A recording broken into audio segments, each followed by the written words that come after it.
So I just wanted to briefly go in. This is a follow-up to my last video. By the way, where I got all the lobbyists and this information is opensecrets.com. Anybody can find it. This Paul's Nelly PC in year 2023, this is a list of some of their clients. There's a long list. So you have the American Nurses Association uses them as one of their firms, okay? So American Nurses Association has all their own lobbyists because they know everybody there. And then they have this firm that they use to pretty much basically corner everything. Because you can see they have everything. So this is how you get this whole monopoly control. And that, because again, American Nurses Association has been elected to nothing, but they have just gained so much power since 13 years ago when my first encounter was with them. What I want to point out that's really important to understand here, and some people would think, oh, who cares?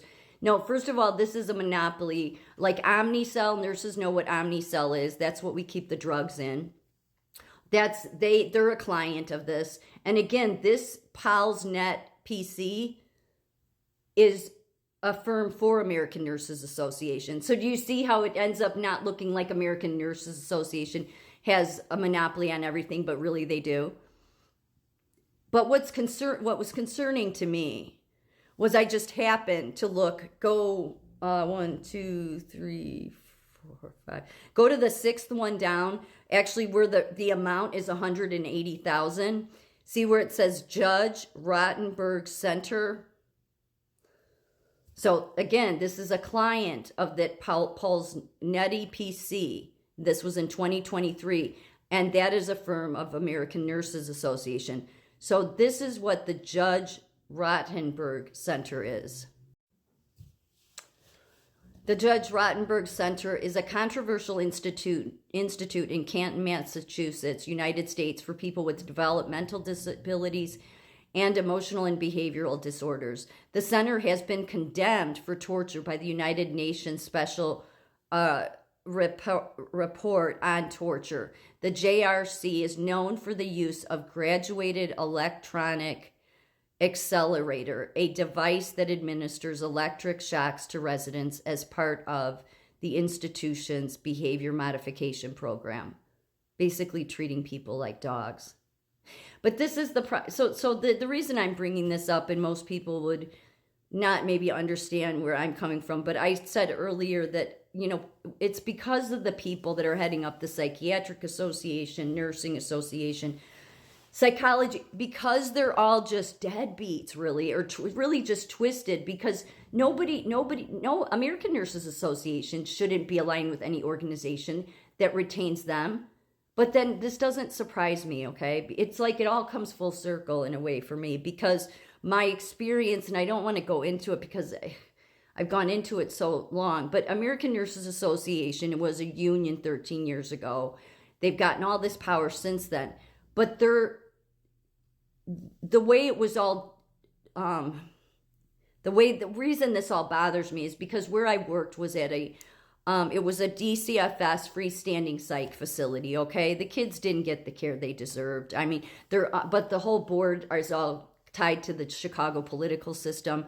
And the oversight for the kids in the DCFS, when they're in the hospital anyway, the psych unit anyway, is University of Illinois Chicago, which also happens to be where American Nurses, Illinois Nurses Association's biggest nursing contract is. So this was all a design. Where I was working was a small place. I think the whole reason I'm not going to go into it, but they closed. They eventually closed and sold because I think it wasn't that long ago, 13 years ago. They wanted to get on that globalist path. So they needed a reason to close. The nurses, we were a small hospital. We voted the nurses union in. Then I just happened to get in the way, and a chief nursing officer who was from University of Illinois Chicago, who absolutely, because the biggest nursing contract was there, the American Nurses Association would have known who she was. Illinois Nurses Association, which is tied to American. They're all part of the same. So there's no way they didn't know who she was. And for years, I couldn't figure out, why didn't the lawyer do anything when I brought evidence to him that that the social worker told me that this kid wrote down that this chief nursing officer emotionally toyed with him and was trying to trick him because she was trying to cover her own ass. She accused me of something, the worst thing you could accuse somebody of, and she knew it wasn't true. And then she had to try to make the case. So she manipulated a boy for 2 days. Like, she didn't physically, but she traumatized him. You don't have to physically hurt somebody to traumatize them. Yet I had all the evidence. He wrote it down because he wrote it down for a tech, because I wasn't there anymore at the time this happened, and the tech mailed it to me with his permission. The social worker called me, yet the union lawyer seemed to not care at all or want to do anything about that. So for all these years, it bothered me up until I had finally put it together 4 years ago. I'm like, no, they knew who that chief nursing officer was. She taught forensic nursing at University of Illinois, Chicago, where their biggest contract is. They absolutely knew who she was. Plus, she was one of the oversight members of DCFS kids. So this is the reason this bothers me, okay? Because it seems that the people they put in the leadership roles are morally bankrupt. They act like they care, but they don't. They don't do the right thing, and so we never really like move the ball forward in mental health, because this isn't some old place from like the 50s. This was a school that was it was founded in 1971. So a little bit more about this school. JRC's behavior modification program uses the methods of applied behavior analysis and relies heavily on aversion therapy. Aversies used by the JRC include contingent food programs, long-term restraints, sensory deprivation, GED, or the shocks, electric shocks, while JRC claims to rely mainly on positive behavior support and contends that I know I'm pronouncing that wrong. I'm sorry, I'm tired. Aversives are used only as a last resort when positive intervention has failed. Multiple state reports have found that